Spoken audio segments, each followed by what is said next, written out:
I'm Rob Penny. I teach at the University of Washington, and I'm co-instructing a graduate research studio with my colleague, Professor Gundula Praksh, who is the director of the Circular City and Living Systems Lab here at the University of Washington.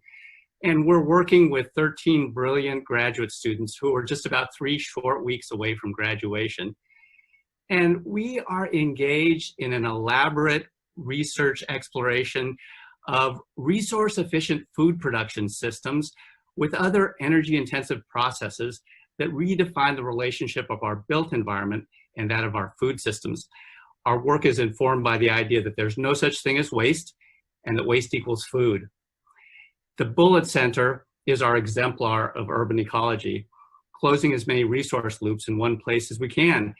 But the Bullitt Center raises some important questions about the circular economy, questions about scales and boundary conditions. For instance, what's the right scale for a power plant, a waste treatment plant, or water supply system? Is it the scale of a building, the scale of a neighborhood, the scale of a city or a region?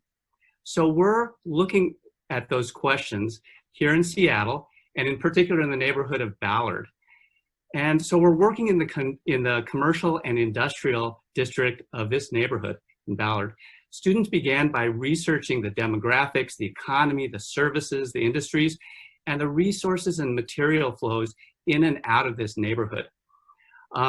Each team, and there are teams of 2 or 3 students per team, started by coming up with hypotheses, several prototype project programs that have the potential to close material and resource loops internally, tap into waste flows in the neighborhood, and be part of a larger ecosystem and economic ecosystem of the neighborhood. So for instance, we had 4 here. One was create, a makerspace, cabinet maker, residential tower.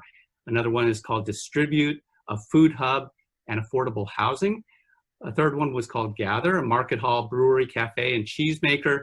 And innovate, a biotech lab, data center, community digital laboratory, and 3D print lab. Now each team came up with 4 or 5 of these, and all of these included an urban farm, aquaponics and hydroponics. And then they created these, we're working on these flow diagrams to start to quantify the actual material and resource flows in each of these prototypes and see what the synergies are, the ecological synergies, the environmental synergies, and the social synergies that are present in each of these. And then of course, because these are architecture students, then envisioning these as built pieces of architecture. So here at the this prototype, the Agricultural Learning Center, or this is Gather, excuse me. It's envisioning greenhouse production system on the roof of the Lagunitas Brewery in Ballard, and a cooperative of other brewers in the neighborhood feed their waste materials to help grow the food that's served in these brew pubs. So let me show you a few of these prototypes that are works in development, and students will be completing these projects in the next 3 weeks.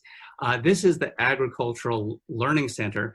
And the proposition here is to create a working production aquaculture hydroponic farm school where kids come to learn science curriculum and work in the farm. And this farm takes waste food from the neighborhood schools, uses that to create the biofertilizers for fish and hydroponics, grows leafy greens for the neighborhood, supports a food bank. This is next door to the Amazon Fresh, and serves as a gathering place for the neighborhood.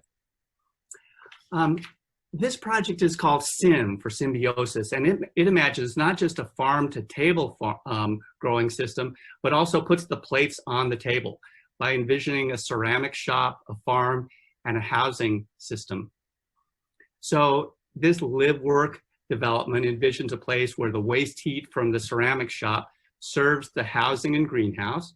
Waste from the housing and farm feed an aerobic digester that produces methane for the kilns and biofertilizers for the farm, and a place to live and work in the neighborhood. Another project called the Treatment Center is built adjacent to the Swedish Medical Center campus and imagines the biophilic potential of growing food in a place where cancer patients come to rehabilitate. So like all of these projects, the idea is waste equals food. And here, where there's an active fish and food farm, these students are proposing to make that connection between health and healthy food and the importance of making nature visible in the healing process. And here's how those systems play out at the scale of a rather large facility in this building. And here's the resource flows. And then finally, this project called Seattle Global Greens, built right on the waterfront, imagines a place where special and exotic greens, mushrooms, and fish are grown on the waterfront, where value is added in a commercial kitchen and small processing shops where greens and herbs and fish are made into fish leather, sauces, and other goods that are sold in an international marketplace right here on the cut close to the water. So those are a few of the projects that we're working on, trying to envision this circular economy in our neighborhood. And I thank you for listening in.